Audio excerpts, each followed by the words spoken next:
Self-improvement becomes dangerous when every goal starts with the belief that the current version of you is unacceptable. Not lazy, not unfocused, unacceptable. There is a certain kind of man who looks disciplined from the outside. He goes to the gym, he watches the right videos, he tracks his habits, he thinks about his future, he wants to become sharper, stronger, calmer, more respected. And none of that is the problem. The problem is what happens underneath it. Because, when he misses one workout, he does not just think, I missed a workout. He thinks, this is why I am weak. When he wastes an evening, he does not just think, I need a better system. He thinks, I am falling behind everyone else. When he looks in the mirror, he does not see a man in progress. He sees evidence in a trial that never ends. That moment matters. Because there is a version of self-improvement that is built on respect. And there is a version that is built on rejection. They can look almost identical from the outside. Same gym, same books, same morning routine, same goals. But internally, they are completely different contracts. Self-respect says, I am worth investing in. Self-rejection says, I am not allowed to be okay until I become someone else. And if you do not learn the difference, you can spend years building your life while quietly turning against the man who has to live inside it. Here is the painful part. A lot of men do not realize they are using growth as a form of punishment. They call it standards. They call it discipline. They call it being hard on themselves.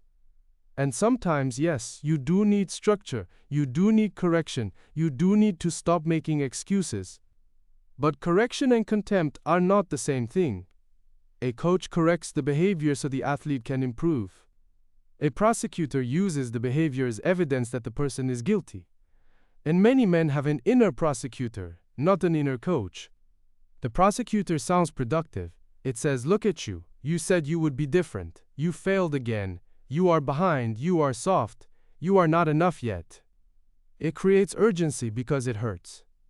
So the man moves. He trains harder. He works longer. He cuts off rest. He starts another plan. For a few days he feels in control again. But underneath the new plan is the same old rule. Not enough yet.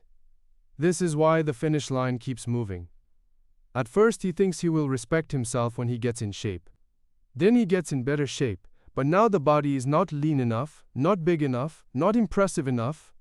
Then he thinks he will respect himself when he makes more money. But once the money improves, someone else is still ahead. Then he thinks confidence will come after he fixes his appearance, his routine, his status, his social life, his discipline. But the mind keeps adding requirements.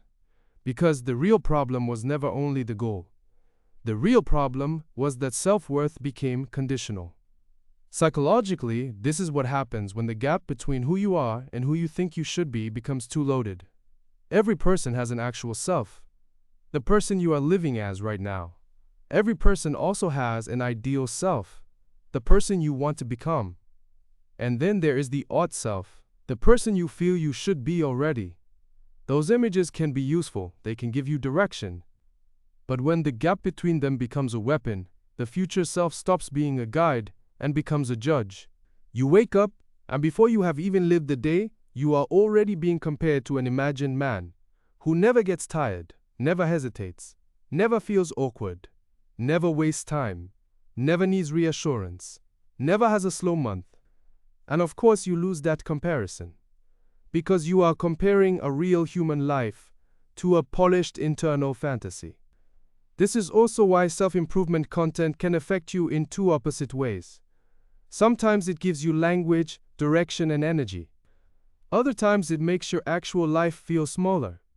You see the body, the routine, the apartment, the confidence, the money, the perfect morning, the edited discipline. Then you look at your own room, your own schedule, your own body, your own unfinished work.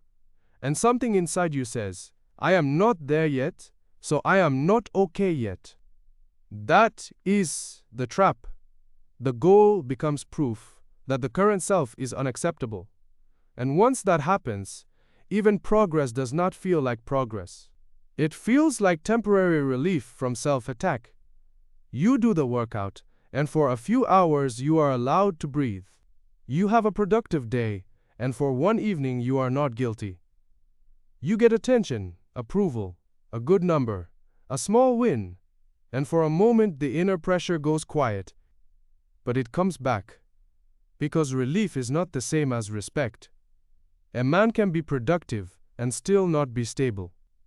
A man can look disciplined and still be hunted internally. A man can be improving everything about his life while losing the ability to be at peace with himself for even one normal day. A useful way to see this is the house under renovation. Healthy self-improvement is renovating a house you already own and protect. Maybe the wiring needs work, maybe one room is damaged, maybe the roof needs repair, maybe the place has been neglected for a while. So you get to work. You strengthen the structure, you clean what needs cleaning, you replace what needs replacing, you learn how to maintain it. But you do not burn the house down because you hate the current room. Self-rejection does that. It looks at a flaw and says the whole structure is worthless. It looks at a bad week and says, this is who you are. It looks at a body that needs training, a skill that needs practice, a life that needs order, and it says, I cannot respect this until it becomes something else. But if you own a house, you protect it while you repair it. That is the frame. You can repair yourself without declaring yourself worthless. You can have high standards without humiliating yourself internally. You can want more without making your current life a moral failure. This is not lowering the bar.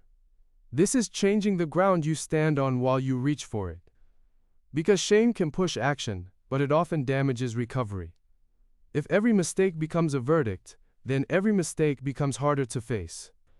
You avoid looking at your finances because the number feels like an accusation.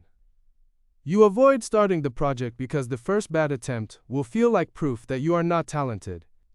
You avoid talking to people because awkwardness feels like evidence that you are fundamentally behind. You avoid rest because rest feels like laziness. So the system becomes rigid. Perfect plan, collapse, self-attack, reset.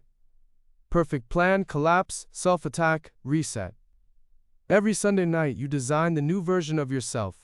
5 a.m. wake up, strict diet, deep work, gym, reading, no distractions, no weakness. By Wednesday, real life enters the room. Bad sleep, work stress, a message you did not expect, a craving, a missed session, 1 hour lost on your phone. And instead of adjusting the system, you attack your character. Then you wait for the next clean starting line. This is why you can know exactly what to do and still not do it. Because part of you is not just resisting effort. Part of you is resisting the way effort has started to feel like punishment. So here is the practical protocol. First, run a respect-based audit. Pick one goal you are pressuring yourself about right now: your body, your money, your dating life, your work, your social confidence, your discipline. Then finish this sentence honestly: if I do not achieve this, it means I am blank. Do not make it sound mature. Write the real answer. It means I am weak. It means I am behind. It means I am unattractive. It means I am invisible. It means I am replaceable. It means I am not the kind of man anyone respects. That sentence shows you the hidden identity threat. Now separate the behavior from the verdict. Missing the gym means the system failed today. It does not mean your body is unacceptable. Having a slow month means something needs review. It does not mean your future is over. Being awkward in one conversation means you had one awkward conversation. It does not mean you are socially broken. You are not removing responsibility. You are removing the global attack. Then rewrite the goal as an act of respect. Not, I train because this body is disgusting. I train because my body deserves strength. Not, I work because I am worthless without achievement. I work because my life deserves structure and options. Not, I practice confidence because the current version of me is embarrassing. I practice because I am responsible for how I show up. Same behavior, different inner contract. Second, use coach language, not prosecutor language. After a mistake, ask 3 questions. What happened? What contributed to it? What changes next time? That is the coach. The prosecutor says, you always do this. You never change. You are pathetic. Notice how useless that is. It feels intense, but it gives no instruction. A coach is more precise. I stayed up too late because I kept my phone beside the bed. Tonight the phone charges across the room. I skipped the workout because the plan was too dependent on motivation. Tomorrow I do 20 minutes minimum, no negotiation. I avoided the conversation because I was waiting to feel fully ready. Next time I send the message before I overthink it. Calm, specific, behavioral. That is how a man corrects himself without making a performance out of self-hatred.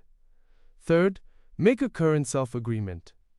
This is important because many men only make agreements with the future version of themselves. Future me will be disciplined.